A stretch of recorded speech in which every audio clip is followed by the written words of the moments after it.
Okay, I call the meeting to order. This is the Roads Advisory Committee meeting for May 27th, 2026. Come on in. Get ready for the roll call here. So John Steele. Here. Jim Cox. No. Richard Daniel. No. John Durkin. Here. Welcome back. Matthew Ettinger. Here. Michael Garcia. Here. Curtis Kelly. Here. And myself. Okay, please stand for the flag salute. Pledge allegiance to the flag of the United States of America, to the republic for which it stands, liberty and justice for all. Thank you.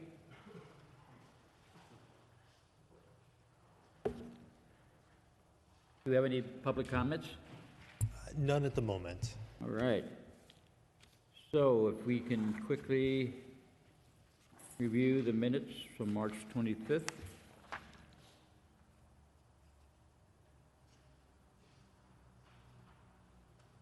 Not much to review anyway. Could I have a motion to accept? A second. Michael, yea or nay? Yes. Yeah. Yeah, and you abstain, of course, right? Okay. Minutes approved? Okay. Administrative items. Approval of the latest street improvement project. And you provided some financial information regarding that, right? Yeah. I thought there was only one. You could do both with the one. March 25th and... April 22nd. Okay, April 22nd. We have approval for both of them? Okay. We do it again. Michael? Yeah. Matthew? Okay, approved. Sorry about that. Okay, item 7, the street improvement project completion for 23-25. Thank you, Chair and Roads Advisory Committee members. So we have completed the street improvement project for zones 3 and 5, which we call the fiscal year 23 to 25 street improvement project.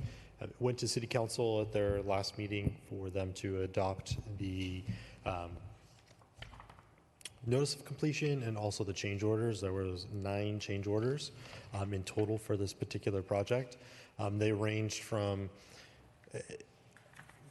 well, throughout the project we made a few changes to it. East Road, we modified where we were going to be doing work. It was a smaller section of just both lanes of East Road, and we changed to do the eastbound lane of East Road between Tuman and Coban, which runs along the little drainage swale there, as it was the most in need of repair. That area needed a lot of work and repairs, and typically we've always had some potholes and things develop along there, so we went in and ground and overlaid that whole section. In doing that one is where we found our first change order. We found a section along that little drainage path where it was actually undermining the road, so we had to go in and make a repair to that and put some large rock riprap along that drainage path to keep it from continuing to further erode underneath East Road. Was our first change order. The second change order was a change to a curb on Fullerton Road.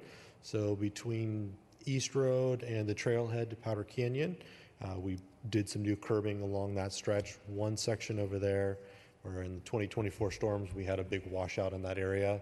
It's kind of where some of the water crosses over Fullerton to go to a drain. We wanted to move to a poured-in-place concrete curb. So we made some adjustments to the size and the length of that curb in the field was the first change order. The third change order was a restocking fee. Originally, the plans called for a drain on Avocado Crest close to where Lamont is to make a change and a modification to an existing drain there. As we started the project, there was gas lines in that area, so we weren't able to put the drain in there. So we returned the drain for the project, so we received a little bit of credit back for that. And then moving into item 4, we did some, because we weren't able to do that, we added a few additional berms. So we increased some berms, we added a little more berm on Avocado Crest. So there was additional charge for that work there. Reconfiguring and reworking some of those areas was that item number 4. Item number 5 was additional pavement striping. So since we added to East Road where we did work, we had to add some striping there. There was a couple of areas where we needed to change or refresh the striping. One over on like Oleander, which is over by Pepper Tree, that was striped, but it was so faded that you couldn't really see it. So we went back and did a change order to add that striping back in. Number 6 was to raise survey monuments. So as we were doing the grinding process, we found additional survey monuments from the county. Just gives people a location and a space to begin survey work from. So we had to adjust additional survey monuments that were buried in the old asphalt in those areas. Item 7 was to increase the height of the berm in a couple of locations on Avocado Crest to address some water flow and some flooding in some areas. So there was a change order for that. Item number 8 was there was a drain on Lamont that had been eroded and washed out for a couple of years now. This particular contractor is known for doing a large rock riprap area. So instead of replacing a section of corrugated pipe and an inlet in that area, we moved to a large rock riprap in that particular area, which would flow better, work better, and we were able to complete the work at a much better rate than we have had previous bids for. So we did that while we were in there. And then item 9 is just the balancing. So that's where we go through all of our bid quantities. So how much grinding we did, how much asphalt we used, how much R&R. We balance out those unit prices since all of those things are based off of unit prices. So since we did additional grinding in overlay area, our asphalt and our grinding areas were up. Also, we pretty much doubled the amount of R&R, so the dig outs of replace and remove and replace. We pretty much doubled the quantities that we ended up doing just once we ground areas down. We found lots of areas where there was no subgrade to it. We found sections where it was just like a large rock with 2 inches of asphalt on top, so we had to go in and remove and replace those sections. So those were the big amounts that we kind of did change order wise while we were out doing the particular project. But overall, the original bid for the project was $1,575,000. And with all of the change orders, we ended up construction cost wise at $1,840,195.20. So we were slightly over the approved contingency for the project. So when we went to council, we increased the contingency amount for the project, but council adopted or approved the change orders and the notice of completion we filed. And so there's a 45-day period once that notice of completion is filed with the county, and then we can pay the retention. We keep a portion of every pay app to hold back just in case anything that comes up as far as subcontractors not getting paid. There's some money reserved to be able to pay those subcontractors. So that's kind of the project in a nutshell. We expanded a little bit and added a little bit and ended up with about 1.8 million, which is about, at the end of the day, was just about where the engineer's estimate for the project was in total. So it's kind of back to where the engineer's estimate was. Any questions, comments? Yeah, it looks like the majority of the change orders were due to drainage more than anything, right? With the riprap and specifically the one on Lamont Road. That was the one we looked at, right, where it was almost washing away the utility pole? Yeah, it was getting really close to the utility pole there, and yeah, needed to be addressed. So 12% over the budget and contingencies, right? So city council approve it?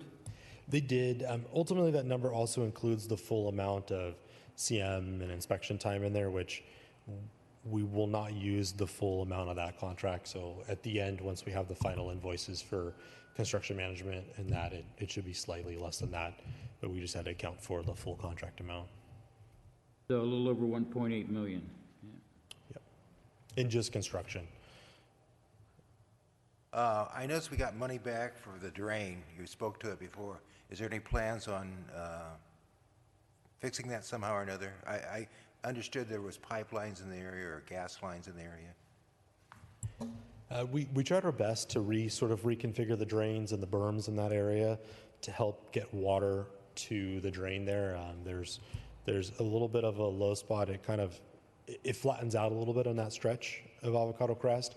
So as the water's coming down the hill, it will slow the water down and it will desilt. So all the dirt will drop out of the runoff from the rains, and it leaves some like dirt and mud in that area.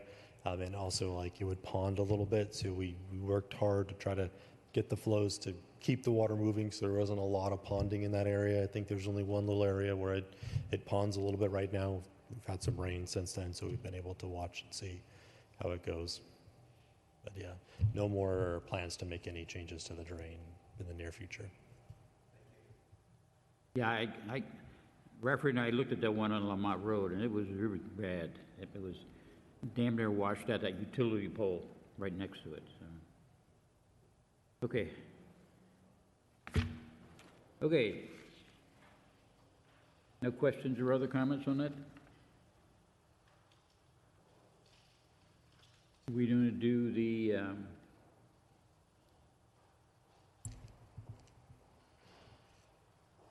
The last one is sort of the next report. We gave you an actual report this time, but this time of year, we always run into Music in the Park is on Wednesdays. And I know a lot of you like to attend those events. I myself attend those events. So the request this year is to change the time of our meeting. So it would still be a Wednesday. So on the June 24th meeting and the July 22nd meeting is when our Roads Advisory Committee meeting would be happening the same time that Music in the Park is. So the recommendation is to move the meeting from 6:30 to 4:30. That would allow time for us to still have a meeting and for you or people to go and attend Music in the Park events on those Wednesdays. So it's June 24th and July 22nd. So it would be two of our meetings that we would move from 6:30 to 4:30. Any complaints about that? Say again, please.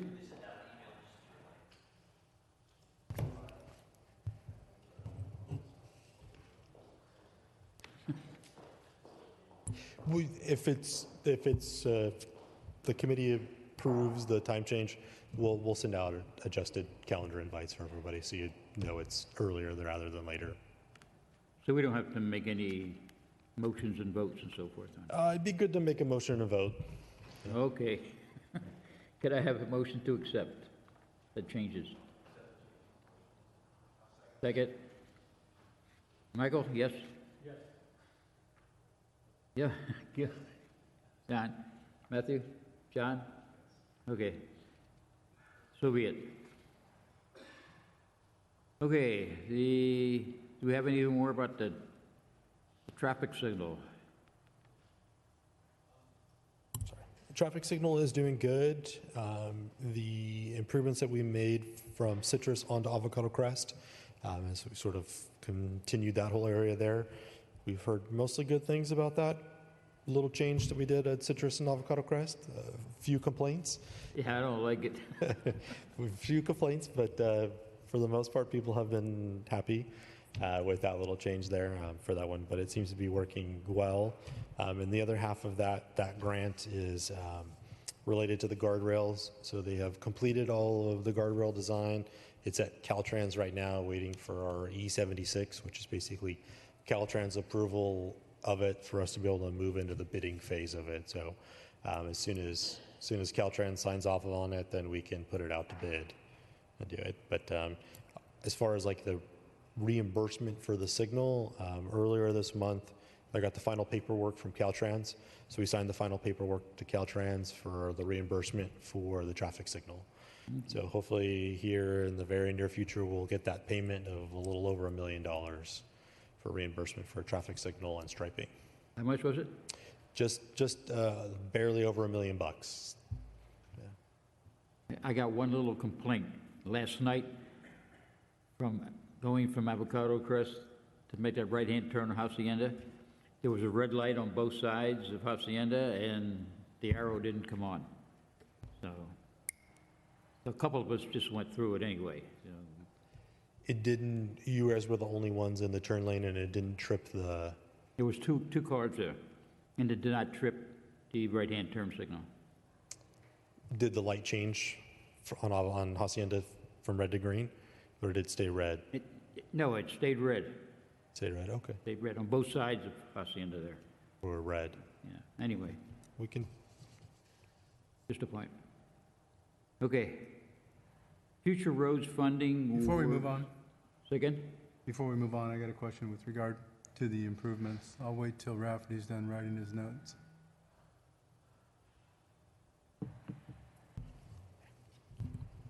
Rafferty, the improvements you were mentioning, are those the light reflector standards at the top of Avocado and Citrus yes, that were recently installed? yes. Okay. I'm pretty satisfied with them, but I think we need to add a couple more at the high end.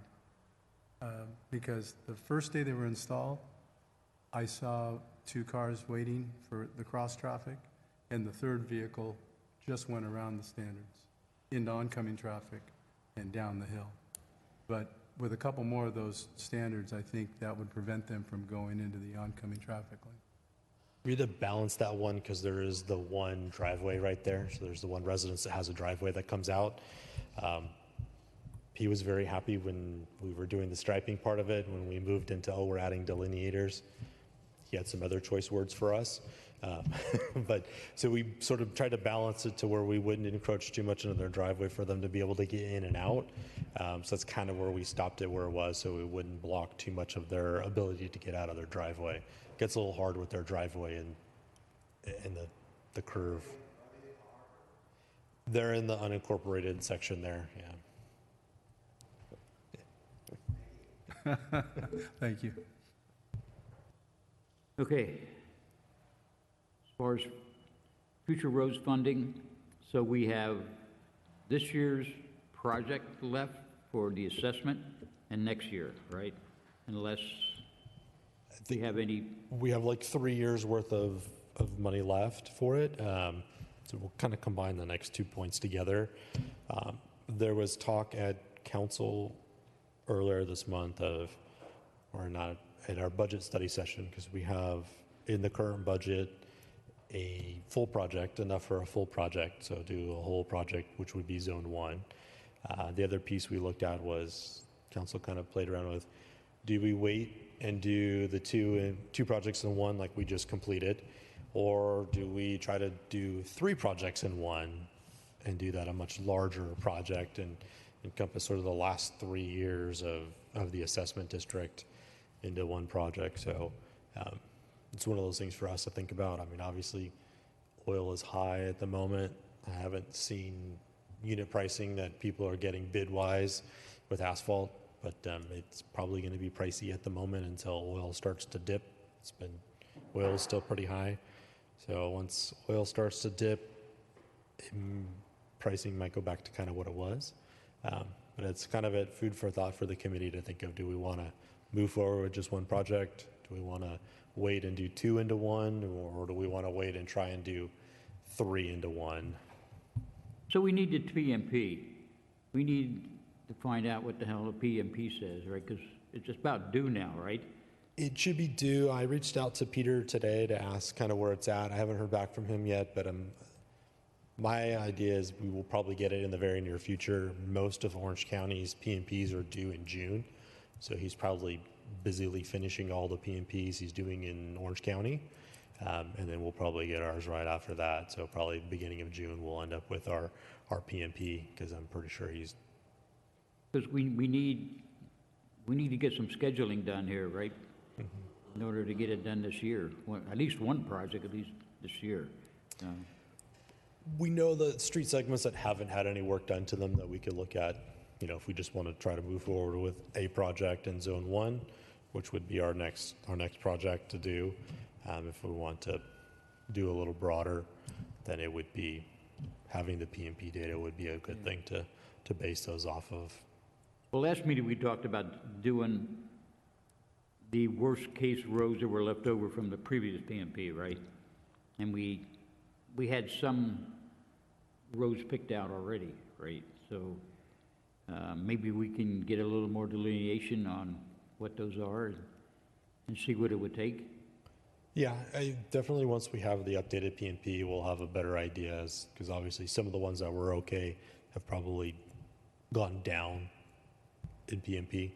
Their PCI has definitely gone down, I would imagine, and having that more up-to-date number of it would be good for us to adjust. Do we know whether we're going to get a new assessment at the end of this one? We are actively talking about that at the council level, and then some of that stuff should be coming down your guys' way here pretty quickly.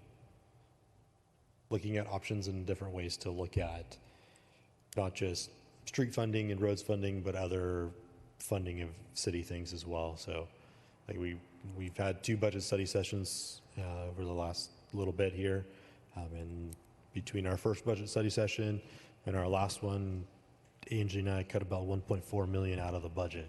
So we've been cutting away to get us to not be over budget. Yeah, well, I realized there was one effort to get one big assessment, right? Rather than having an assessment for roads and another one for fire and so forth, have one big assessment, right? And I don't know if that's still going forward or not. Not at the moment. We're still looking at and considering. So it's kind of backwards to what you would think as far as like the way the tax code is written and assessments are done. You can do a general assessment tax, parcel tax, and it's a lower threshold of votes than a specific tax. So today we have the fire tax. So that fire tax would be a 2/3 vote. So it would have to be approved by 2/3. If you have a general, it's not. It's like 50% plus 1.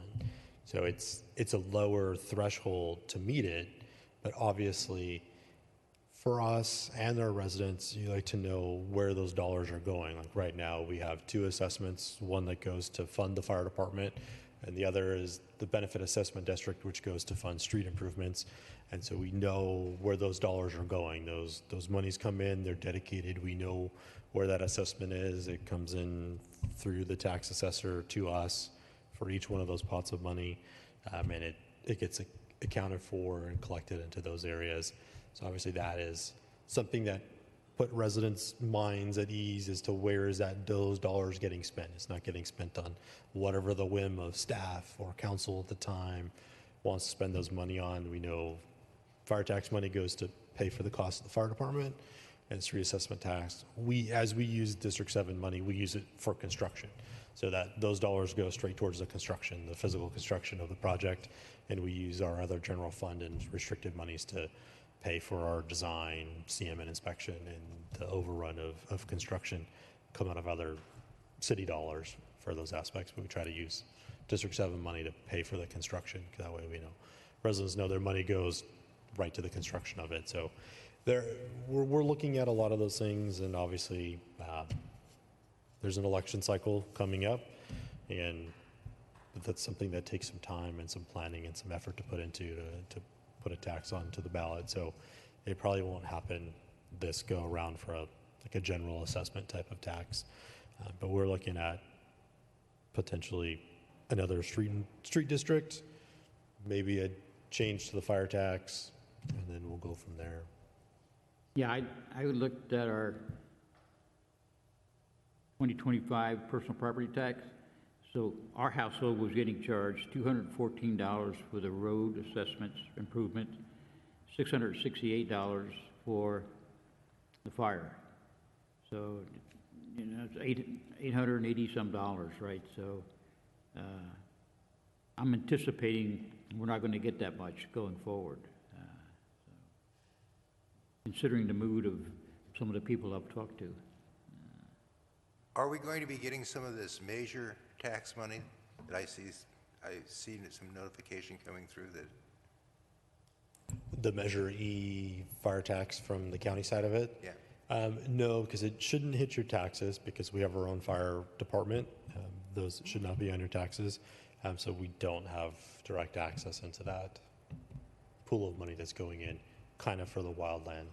It's really what they're trying to, county's trying to raise those taxes to pay for like wildland firefighting and equipment and things to be able to offset some of the costs of fighting brush and doing brush inspections and enforcement and all the things that go along with that.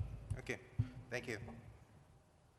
Yeah, I'm very anxious to see the PMP, to see how much grind and overlay we have left to do. I'm hoping it's not going to be that much, right? So, because that's where our major cost is going to be with asphalt and everything. So, if we can get whatever grinding over we have to get done as soon as we can now, I think it would benefit us going forward.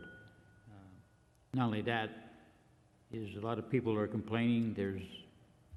I think there's 3 areas people have talked to me about. Vista needs improvement. The rest of Avocado Crest and LaFleur. Those are 3 major areas that are worst case. And we need to focus on those going forward immediately with our next project. So, and I know they're in different zones, east side, west side, and so forth. So it may be logistically may be difficult to deal with, but I think we have to deal with it. So, yeah. I would agree with you. Questions, comments? Is this iteration of the PMP that you're talking about getting early June going to be the final, or is this a draft? We should get a draft of the report so we can look at and review the draft, and then we invite Peter Bucknam to come in and walk us through the draft of it.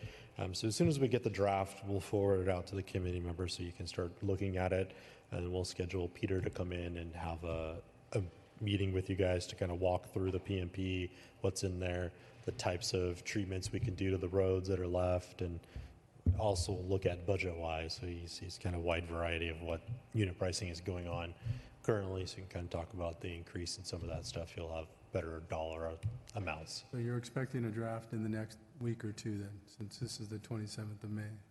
I would hope so. I asked him today kind of where we're at, when we might expect it, and I haven't heard back from him yet. Any other questions, comments? Any other non-agenda items? Yes, Matt. I have a number of things I'm just curious about. Number one, East Road, Hacienda, and East Scuttlebutt, do this debt. It should be debunked in regard to the piece of property. Which one on? Hacienda and West. Oh, the city lot on Hacienda and West. Council wanted to look at potential uses for Hacienda and West, see if there might be a way to use that to generate some revenue. For that, back before I started, the city hired a real estate firm to go out and market the property for retail on those particular properties. I think at that time there really was only a couple, like a daycare and a coffee place or something like that was the only sort of interest that was gained at that time, and at that time they didn't want to move forward with anything, so we just sort of left it as it is. So we wanted to pick it back up. They wanted to look at it again, find a way to generate a little bit of revenue from that particular property. But in the time since then, there's a process for us that we have to follow when we either sell property, city-owned property, or lease city-owned property, the Surplus Land Act. And there was a change in 2024 related to Surplus Land Act. In the past, you used to be able to lease a property. So you could do a long-term lease. So you could do a 99-year lease with somebody to operate a business on a property. We would still retain the property and own it, and it wouldn't trigger any Surplus Land Act requirements. They changed those in 2024. So now the state looks at if you have a lease, including extensions, that is 15 years or more, they look at it as the city is disposing of the property, which means you'd have to go through the Surplus Land Act process. For us, means we would have to first offer the property for affordable housing. So we'd have to file it with the state and put out the information, and it would get offered up to affordable housing developers to look at to purchase and acquire and develop for housing. So sort of changed the way it was done in the past to now, so it kind of limits us to no more than 15 years worth of a lease on that particular property. So council had asked the planning commission to look at it a little bit. They kind of walked through a couple of meetings and looked at what could we potentially use that property for. They had some ideas of like farmer's market and Christmas tree lot, or like a little food truck place where you could put some tables and some seating and have food trucks kind of come and gather and have an event space like that. All the way to a riding arena and stable space, and rent stable space and have a nice riding arena as a way to generate some revenue from the rent of stables.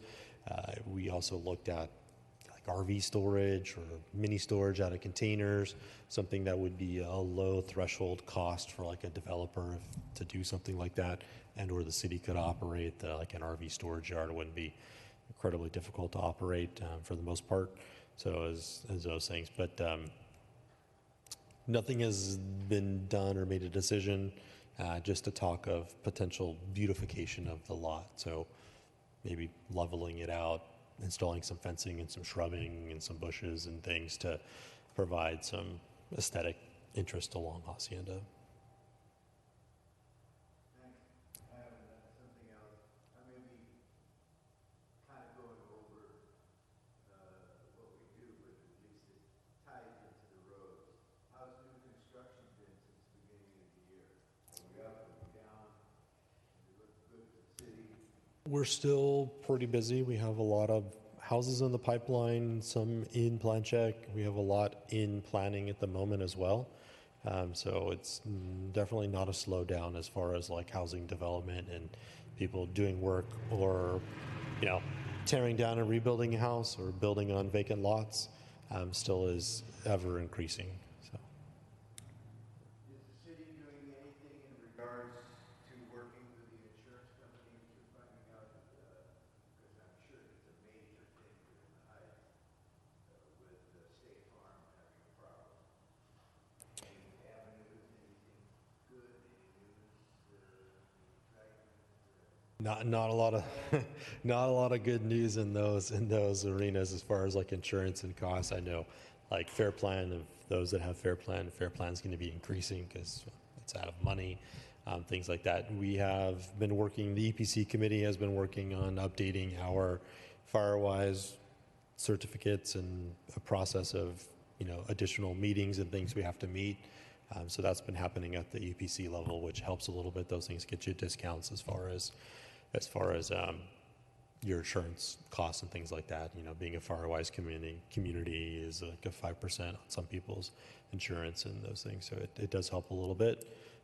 State-wise and building code-wise, some of those things have changed as far as like high severity fire zone requirements and housing. There used to be exemptions in the code when you did windows or a roof related to how you replace windows, not having to do tempered or not being required to do like ember resistant vents. A lot of those things have come out of the building code. So now if you're going to redo your roof and your house was, it used to be before, if you were built before 2007, you didn't have to put ember resistant vents in.